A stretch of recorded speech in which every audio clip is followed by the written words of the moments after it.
La tradition a commencé quand j'avais 16 ans et que maman s'est cassé le poignet 2 jours avant l'action de grâce. Chloé peut s'en occuper, a-t-elle annoncé depuis son fauteuil inclinable, les analgésiques sur ordonnance la rendant somnolente. Elle m'aide en cuisine depuis des années. M'aider à éplucher les pommes de terre et à mettre la table ne signifiait pas préparer un festin pour 23 membres de la famille sans aucun préavis ni directive. Mais d'une manière ou d'une autre, j'y suis parvenu en restant éveillé jusqu'à 3 heures du matin la veille, en pleurant sur des petits pains brûlés, en servant un repas qui était comestible, sinon élégant. Chloé a fait un travail merveilleux, louangeait tout le monde. Vous avez tellement de chance d'avoir une fille aussi compétente. Maman rayonnait comme si elle m'avait formé personnellement. Papa a hoché la tête d'un air approbateur. L'année prochaine, nous laisserons Chloé tout gérer. Elle a clairement un don pour ça. J'étais épuisé, stressé, et j'avais manqué toute la fête en cuisinant et servant frénétiquement. Mais les éloges faisaient du bien. Le fait d'être utile faisait du bien. Le fait d'être nécessaire ressemblait à de l'amour. C'était il y a 18 ans. Depuis, à chaque action de grâce, j'ai été la chef désignée pour notre immense réunion de famille. Ce qui avait commencé comme une aide d'urgence est devenu une attente permanente. La liste des invités est passée de 23 à plus de 30 personnes à mesure que les cousins se mariaient et avaient des enfants, mais mon rôle est resté le même, préparer seul un festin digne d'un restaurant pendant que tout le monde profitait de la fête. L'action de grâce de Chloé est devenue la marque de fabrique de la famille. Les proches s'extasiaient sur la fameuse farce de Chloé et la sauce parfaite de Chloé. Ils demandaient des plats spécifiques et des aménagements diététiques. Ils amenaient des amis qui avaient entendu parler de ce repas incroyable. La pression pour maintenir ma réputation grandissait chaque année. Personne n'a jamais proposé d'aider. Oh, il faisait des gestes symboliques. Dis-moi si tu as besoin de quoi que ce soit, mais il disparaissait quand je demandais réellement. Il déambulait dans la cuisine pendant que je travaillais, goûtant la nourriture et offrant des commentaires inutiles, mais se dispersait quand je suggérais qu'il pourrait couper des légumes ou remuer quelque chose. Nous ne voulons pas te déranger, est devenu l'excuse standard. Tu es si doué pour ça, on ne ferait que tout gâcher. La logistique à elle seule était écrasante. Faire les courses pour 30 personnes signifiait de multiples voyages à l'épicerie avec des listes soigneusement calculées. Le travail de préparation commençait des jours à l'avance, faire les desserts, préparer les accompagnements qui pouvaient être conservés, organiser les plannings de cuisson pour coordonner l'utilisation du four et de la cuisinière. Le jour de l'action de grâce lui-même était un marathon de 12 heures de cuisine, de minutage et de service. Pendant que tout le monde regardait le football, jouait avec les enfants ou se détendait avec un verre de vin, j'étais piégé dans la cuisine. Je manquais les conversations, les matchs de football et les moments en famille. Je mangeais mon repas debout au comptoir tout en nettoyant la vaisselle, bien après que tout le monde ait fini. Le pire, c'étaient les critiques déguisées en suggestions. La dinde était un peu sèche l'année dernière. Pourrais-tu faire la farce moins salée cette fois? Les petits pains de tante Sophie étaient meilleurs, mais les tiens sont bien. Ils me traitaient comme du personnel de traiteur engagé, pas comme un membre de la famille qui sacrifiait toute sa fête pour leur confort. Vers le milieu de la vingtaine, les exigences physiques étaient écrasantes. Cuisiner pour 30 personnes nécessite une endurance et une organisation de niveau professionnel. Je m'effondrais dans mon lit le soir de l'action de grâce, épuisé et pleine de ressentiment, pendant que tout le monde avait profité d'une fête reposante. Des amis m'invitaient à leur célébration de l'action de grâce, mais je devais toujours décliner. Je ne peux pas. Je cuisine pour ma famille. Ils semblaient perplexes. Quelqu'un d'autre ne peut pas cuisiner. Ou chacun pourrait apporter quelque chose? Je n'avais jamais envisagé ces options car ma famille avait été claire, l'action de grâce était ma responsabilité. Suggérer des changements était accueilli avec horreur. Mais ce ne sera pas pareil. Tu es tellement meilleur que n'importe qui d'autre. C'est la tradition. La tradition qui comptait pour eux était de recevoir un repas parfait sans effort. Ma tradition de travailler pendant qu'ils se détendaient était apparemment sacrée. L'université m'a offert un soulagement temporaire. J'avais des excuses légitimes pour manquer quelques actions de grâce. Mais même alors, des membres de la famille appelaient pour demander des recettes, se plaignant que l'action de grâce n'était pas la même sans la cuisine de Chloé. Les tentatives de culpabilisation étaient intenses. On me faisait sentir que j'abandonnais ma famille en poursuivant mes études. Après l'obtention de mon diplôme, il n'y avait plus d'échappatoire. J'étais de retour au service à plein temps pour l'Action de grâce, mais maintenant avec des attentes supplémentaires. Tu as tellement appris à l'université. Je suis sûr que ce sera encore plus facile pour toi maintenant. Ma carrière n'avait pas d'importance. Mes relations n'avaient pas d'importance. Mon propre désir de profiter d'une fête n'avait pas d'importance. Ce qui importait, c'était de leur fournir l'expérience parfaite de l'Action de grâce à laquelle ils s'étaient habitués. Le point de rupture s'est construit lentement sur plusieurs années. Chaque action de grâce devenait plus exigeante à mesure que les membres de la famille me traitaient moins comme une parente et plus comme une chef personnelle. Ils faisaient des demandes spéciales, des exigences diététiques et des changements de dernière minute sans considérer le travail supplémentaire que cela impliquait. Il y a 3 ans, ma cousine a amené son nouveau petit ami, qui était extrêmement difficile en matière de nourriture. Elle m'a tendu une liste de ses aversions et allergies, s'attendant à ce que je m'adapte aux préférences d'un parfait inconnu. Quand j'ai suggéré qu'il pourrait apporter sa propre nourriture ou manger ce qu'il pouvait parmi les options disponibles, elle a été consternée. Chloé, ne sois pas difficile. C'est l'Action de grâce. Ne peux-tu pas simplement t'assurer qu'il y a quelque chose qu'il peut manger? Il y a 2 ans, la femme de mon frère a décidé de manger sans gluten et s'attendait à ce que je prépare des versions séparées de chaque plat. Quand j'ai expliqué que cela doublerait ma charge de travail, elle m'a accusé de ne pas soutenir son parcours de santé. L'année dernière a été la goutte d'eau qui a fait déborder le vase. 3 jours avant l'Action de grâce, papa m'a tendu une liste de 32 personnes. 8 de plus que ce que j'avais prévu. Certains amènent des amis, a-t-il expliqué nonchalamment. Je leur ai dit que ça ne te dérangerait pas, je suis resté dans ma cuisine, fixant cette liste, calculant les courses supplémentaires, le temps de préparation et le stress. Je devrais refaire toute ma planification, acheter plus de nourriture, et d'une manière ou d'une autre, accommoder 8 personnes supplémentaires avec le même espace de four et le même planning de cuisson. Ça me dérange, ai-je dit doucement. Quoi? Ça me dérange. Je ne peux pas cuisiner pour 32 personnes avec 3 jours de préavis. Papa avait l'air sincèrement confus. Chloé, tu as toujours géré tout ce qu'on t'a demandé. Qu'est-ce qui est différent maintenant? Ce qui était différent, c'est que j'avais 34 ans et que j'avais passé 18 actions de grâce à travailler pendant que tout le monde célébrait. Ce qui était différent, c'est que je n'avais jamais eu de fête reposante avec ma propre famille. Ce qui était différent, c'est que j'étais épuisé d'être tenu pour acquise. J'ai besoin d'aide, ai-je dit. De la vraie aide, pas des gens qui restent plantés là à proposer de faire n'importe quoi sans rien apporter. Eh bien, tu sais comment c'est. Chacun a ses propres traditions et façons de faire. C'est plus facile si tu t'en occupes seul. Plus facile pour qui? Certainement pas pour moi. Cette action de grâce a été un désastre. J'étais dépassé, stressé et pleine de ressentiment. La nourriture était bonne, mais j'ai été agressive avec les gens toute la journée. J'ai pleuré dans le garde-manger pendant que la dinde reposait. J'ai servi le dîner avec les yeux rouges et un faux sourire, puis je me suis enfermé dans ma chambre après. Plusieurs membres de la famille ont commenté mon problème d'attitude et ont suggéré que je devenais trop stressé par la cuisine. La solution, selon eux, n'était pas de réduire ma charge de travail. C'était à moi de mieux gérer le stress. En janvier, j'ai commencé une thérapie. J'avais besoin d'aide pour comprendre pourquoi je me sentais si en colère et piégé par quelque chose que j'avais soi-disant choisi de faire. Mon thérapeute m'a posé des questions profondes qui ont révélé des vérités dérangeantes.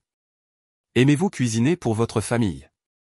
Avant, oui, il y a des années, quand c'était une aide occasionnelle plutôt qu'un travail obligatoire. Maintenant, j'ai l'impression que c'est une obligation à laquelle je ne peux pas échapper. Que se passerait-il si vous disiez non? Il serait déçu, en colère, et me ferait probablement culpabiliser jusqu'à ce que je cède. L'action de grâce serait gâchée, et ce serait de ma faute. Et si l'action de grâce était gâchée? Que se passerait-il réellement? Les gens devraient trouver leur propre plan pour le repas. Ils s'adapteraient. La vie continuerait. À quoi voulez-vous que vos actions de grâce ressemblent? Je veux profiter de la fête. Je veux passer du temps avec ma famille au lieu de travailler pour eux. Je veux me sentir parfois comme une invitée dans ma propre vie. Mon thérapeute m'a aidé à comprendre que j'étais devenu piégé dans un schéma où je cherchais à plaire aux autres, qui avaient évolué en exploitation. Ma famille s'était habituée à mon sacrifice et le considérait maintenant comme mon rôle naturel plutôt que comme un cadeau généreux. Nous nous sommes entraînés à poser des limites et à gérer les tentatives de culpabilisation. J'ai appris à reconnaître la différence entre aider sa famille et se faire exploiter par sa famille. J'ai développé des stratégies pour maintenir des relations tout en protégeant mes propres besoins. En octobre, j'ai décidé que ce serait ma dernière action de grâce en tant que chef unique. Je cuisinerai un dernier repas, annoncerai ma retraite des cuisines et suggérerai des alternatives pour les années futures. Mais à l'approche de l'action de grâce, la pression familière est montée. Papa a présenté la liste des invités 30 personnes cette année avec sa supposition habituelle que je m'occuperais de tout. Maman a ajouté des demandes spéciales et des restrictions alimentaires. Des proches ont appelé avec leurs exigences traditionnelles pour leurs plats préférés. L'attente était si absolue, si incontestée, que je me suis retrouvé à retomber dans mes vieux schémas. J'ai commencé à planifier des menus et à faire des listes de courses malgré ma résolution d'arrêter. L'élan de 18 ans était difficile à briser. 3 jours avant l'action de grâce, j'ai eu une révélation en étant à l'épicerie. J'achetais des ingrédients pour un repas que je ne voulais pas cuisiner, pour des gens qui n'apprécieraient pas le travail impliqué, pendant une fête que je devrais apprécier au lieu de subir. J'ai abandonné mon chariot et je suis rentré chez moi. Ce soir-là, j'ai appelé ma meilleure amie de l'université. Tu fais quelque chose pour l'action de grâce? Je prends l'avion pour Vancouver pour voir ma sœur. Pourquoi? Je peux venir avec toi. Elle a été surprise mais ravie. Bien sûr. Mais qu'en est-il du grand dîner de ta famille? Tu ne cuisines pas pour une 50aine de personnes? 30. Et non, je ne cuisine pour personne cette année. Réserver un vol de dernière minute coûtait cher, mais c'était comme acheter ma liberté. J'ai fait mes valises rapidement, laissé ma cuisine vide et je me suis préparé à la confrontation qui allait inévitablement arriver. Mercredi soir, papa a appelé pour les derniers détails. La cuisine commence à 4 heures du matin, n'est-ce pas? Oncle Robert amène sa nouvelle petite amie et elle est végétarienne, alors assure-toi qu'il y a plein d'options pour elle. Oh, et les enfants de la cousine Jessica sont tous dans des phases difficiles, alors peut-être des pâtes nature en secours? En fait, papa, je ne cuisinerai pas demain. Long silence. Que veux-tu dire? Je veux dire que je ne prépare pas le dîner de l'action de grâce. Je pars en voyage. Chloé, ce n'est pas drôle. 30 personnes attendent un dîner. Alors 30 personnes doivent trouver des arrangements alternatifs.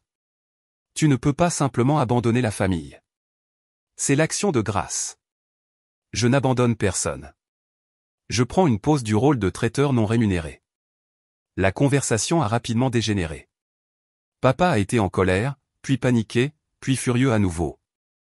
Il a enchaîné les tentatives de culpabilisation, les accusations et les supplications désespérées. Comment pouvais-je être si égoïste? Est-ce que je ne me souciais pas de la famille? Qu'est-ce qu'ils étaient censés faire maintenant? Je suis resté calme, exactement comme mon thérapeute me l'avait appris. Vous pourriez commander un traiteur. Vous pourriez en faire un repas partage. Vous pourriez aller au restaurant. Vous pourriez demander à quelqu'un d'autre d'organiser. Des familles à travers le pays gèrent l'action de grâce sans qu'une seule personne fasse tout le travail. Mais tu es si doué pour ça. Et tout le monde compte sur toi. Tout le monde compte sur moi pour sacrifier ma fête pour leur commodité. Ce n'est pas juste, et j'en ai fini avec ça. J'ai raccroché avant qu'il ne puisse répondre. Mon téléphone a immédiatement commencé à vibrer avec des appels et des textos d'autres membres de la famille qui avaient été alertés de la crise. Je l'ai éteint. Jeudi matin à 3 heures, au lieu de commencer la préparation de la dinde, j'étais dans un Uber en direction de l'aéroport. Au lieu de calculer les temps de cuisson et les plannings du four, j'achetais un café et m'installais à mon siège près du hublot. Au lieu de sacrifier une autre fête aux attentes des autres, je me mettais enfin en premier. La culpabilité était intense pendant le décollage, 18 ans de conditionnement ne disparaissent pas du jour au lendemain. J'imaginais le chaos à la maison alors que 30 personnes arrivaient en s'attendant à un festin et trouvaient une cuisine vide. Une partie de moi voulait faire demi-tour et réparer la situation que j'avais créée. Mais une plus grande partie de moi se sentait libre pour la première fois depuis des décennies. Vancouver était magnifique. La sœur de mon ami organisait un petit rassemblement, juste 8 personnes, où chacun contribuait à quelque chose. J'ai apporté du vin et j'ai aidé au nettoyage. Après, nous avons joué à des jeux de société, fait des promenades et avons réellement apprécié la compagnie des autres au lieu de simplement consommer de la nourriture que quelqu'un d'autre avait préparée. C'était l'action de grâce la plus relaxante que j'avais eue depuis mes 15 ans. Mon téléphone, quand je l'ai finalement rallumé le vendredi, contenait 47 messages. Ils allaient de la colère à la peine, en passant par le désespoir et la manipulation.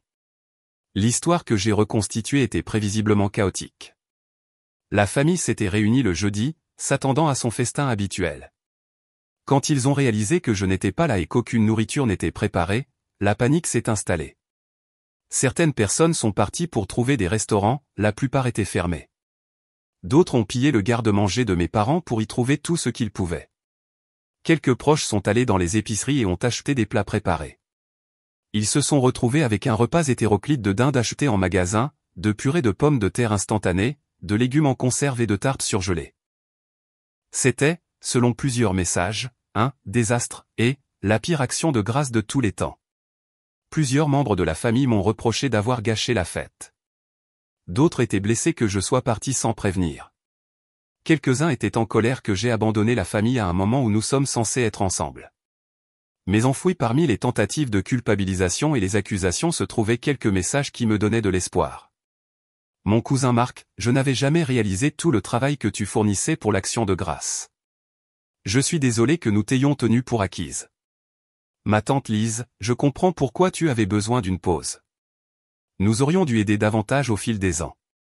Mon frère, maman et papa sont furieux, mais honnêtement, je suis fier que tu te sois affirmé. La réponse la plus révélatrice est venue de ma nièce adolescente, c'était en fait assez amusant de trouver quoi dîner tous ensemble, comme une aventure culinaire. Mais oncle David a brûlé les petits pains et papy s'est plaint tout le temps. Au cours des semaines suivantes, la dynamique familiale a lentement changé. Certains proches sont restés en colère et ont refusé de me parler. Ils ne pouvaient pas me pardonner d'avoir perturbé leur arrangement confortable.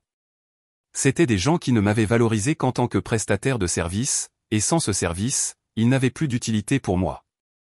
D'autres ont commencé à comprendre ce qu'ils m'avaient demandé pendant toutes ces années. Ils m'ont contacté avec des excuses et des invitations à des rassemblements plus petits et plus gérables où les tâches culinaires étaient partagées. Mes parents ont mis le plus de temps à changer d'avis. Ils se sentaient embarrassés par le désastre de l'action de grâce et me reprochaient de leur avoir fait mauvaise figure devant la famille. Il a fallu plusieurs conversations honnêtes avant qu'ils puissent voir la situation de mon point de vue. Nous ne t'avons jamais demandé de cuisiner pour tout le monde, a protesté maman lors d'un appel téléphonique particulièrement difficile. Vous n'aviez pas besoin de demander. Vous vous y attendiez, et j'ai répondu présente pendant 18 ans. Mais tu semblais aimer ça. J'aimais me sentir utile et apprécié. Je n'aimais pas sacrifier chaque action de grâce pendant que tout le monde se détendait. Nous ne savions pas que tu ressentais ça. C'était la partie la plus difficile à accepter, qu'ils n'avaient sincèrement pas considéré mon expérience.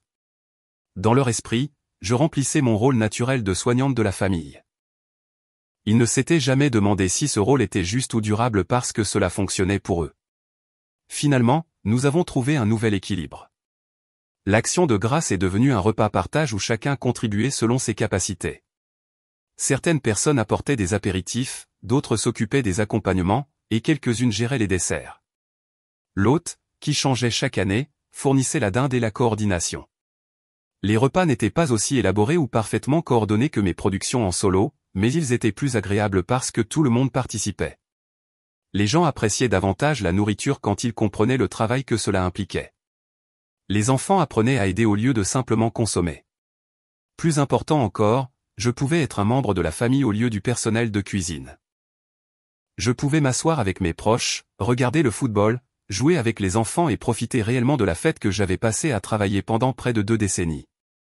3 ans plus tard, nos actions de grâce en famille sont plus petites mais plus chaleureuses. Certains proches ont cessé de venir quand ils n'ont plus pu obtenir leur repas parfait et gratuit.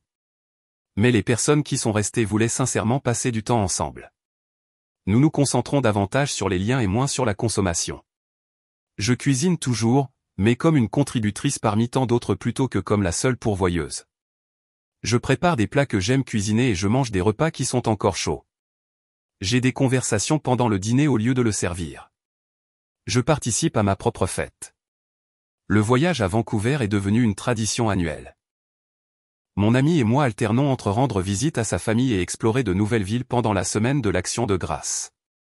C'est mon rappel que les fêtes peuvent être synonymes de joie et de découverte plutôt que d'obligation et d'épuisement. Ma famille comprend maintenant que ma présence à leur rassemblement est un choix, pas un dû.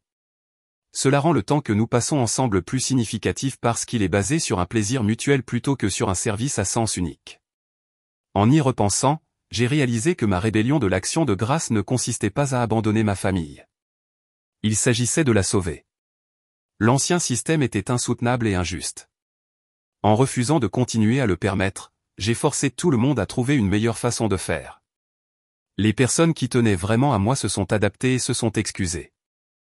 Les personnes qui ne valorisaient que mon travail ont révélé leurs vraies priorités en coupant le contact. Dans un cas comme dans l'autre, j'ai appris qui était ma vraie famille.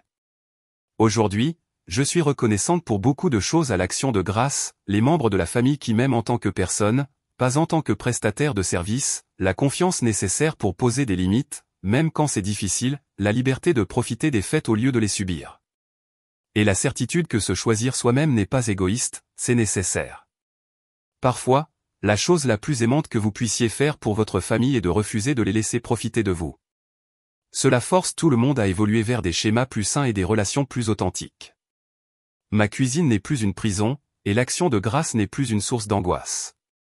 Cela vaut plus que n'importe quel festin perfectly préparé.